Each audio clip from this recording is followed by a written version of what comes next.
My mate fell in love with the mute Omega who saved his life and wanted to call off our engagement. I kindly advised him, the position of Luna is not an easy one, she may not be able to bear the responsibility. The mute Omega felt insulted and committed suicide by taking Wolfsbane 8 years later. When Ryan became the Alpha King, the first thing he did was destroy the Snowfun pack and come for my life. This is what all of you owe Saya. When I opened my eyes again, I was back at my 18th birthday banquet. Ryan's father, the former Alpha King, had once asked me what my wish was. Since Ryan and Saya are each other's fated ones, let them be together, let them complete their bond under the moonlight and receive the blessing of the moon goddess. Chapter I died on an unbearably cold winter night. There was no moonlight, only the suffocating darkness of a mountain cave. I thought I could hold on until dawn, until my people came to rescue me, but Ryan had other plans. Without ceremony, he drove a silver blade straight into my chest, and blood poured out relentlessly. Even that wasn't enough for him. He raised his arm and plunged the icy blade into my heart. The searing pain shattered my consciousness. I was dying, but I forced myself to ask him a question. Why? We grew up together, and we were inseparable since childhood. Our families had been allies for generations. He was my fated mate, and my family was the cornerstone of his path to becoming the Alpha King. My father bolstered his forces, clearing obstacles for him and paving the way to the throne when he was at his weakest. Even after Ryan became the Alpha King, my family never sought power or demanded favors. We were content to guard our pack's lands and live in peace. Yet he imprisoned my father, spread lies to smear my family's name, and orchestrated scandals about me. He drove the Snowfun pack to ruin, leaving us with nothing but ashes. Why, Ryan? I clung tightly to his collar, refusing to let go.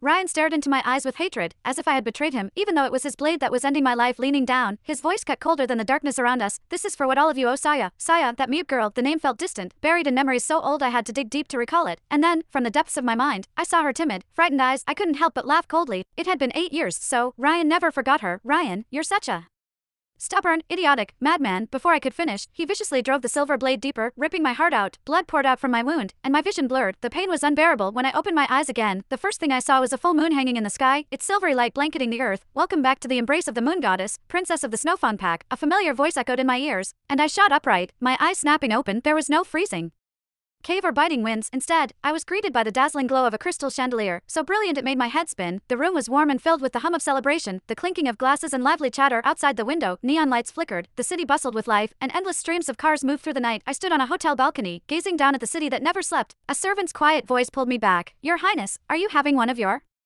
headaches again? I looked down at my hands, slender, unscathed, and faintly scented with an expensive perfume. This was my 18th birthday party, my coming-of-age ceremony. I had been reborn. Chapter that year, the Snowfun pack had just annexed several smaller wolf packs in the surrounding regions, expanding its territory and prestige. That year, I had not yet officially become Ryan's mate, nor had we held the moonlit ceremony that symbolized an eternal bond. It's not surprising she'd have a headache, came a sharp whisper behind me. Prince Ryan has been making public statements on all the major networks for 3 days now, announcing he's breaking off the engagement with the Snowfun pack. I stopped Annie, my maid, from snapping back in my defense.